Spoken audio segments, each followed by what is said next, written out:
Mabel and the Sock Pirates by Elwyn Tate.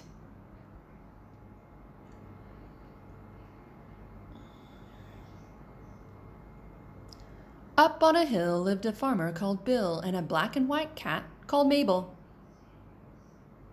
They had cows, they had sheep, and some hay in a heap, which they fed to a horse in a stable. They had apples and beans, potatoes and greens, and onions piled up by the box.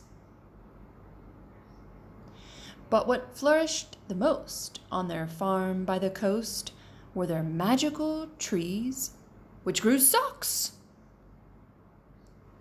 There were red socks and green socks, long socks and lean socks. There were socks made of silver and gold. They were stripy and spotty and checkered and dotty, while some were just smelly and old.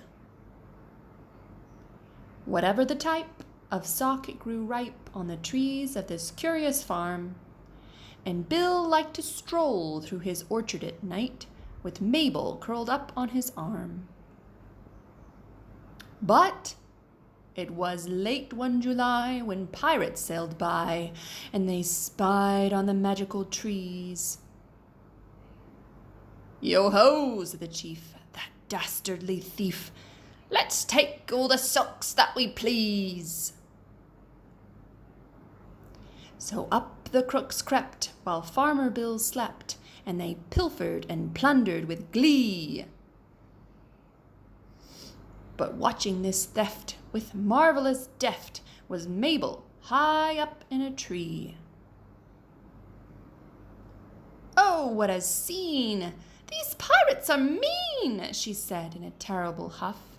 "They're stealing and looting, they're laughing and hooting, and I have had quite enough." Quick as a flash, with a leap and a dash, she ran, yelling, "Stop, pirates, halt!" But she tripped on a jumble of socks with a tumble and turned a complete somersault.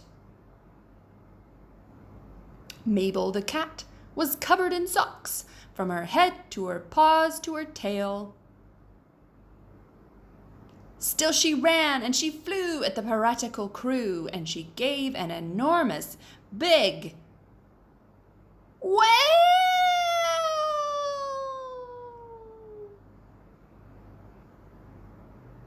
"Yo-ho, pirate boys, what's making that noise?" said the chief as he scratched on his beard.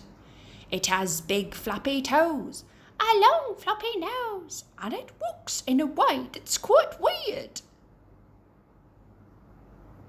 "It's a sea monster, help!" howled the chief with a yelp. "Let's scarper, let's scram, no, let's hide."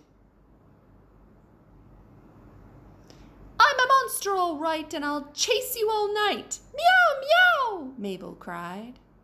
"Run, run, this job is no fun," yelled the cowardly, villainous pack. So they scampered away to their boat in the bay, and the sock pirates never came back. Mabel collected the socks she'd protected and stacked them up neat in a pile. Then as night turned to dawn, she gave a big yawn and fell fast asleep with a smile.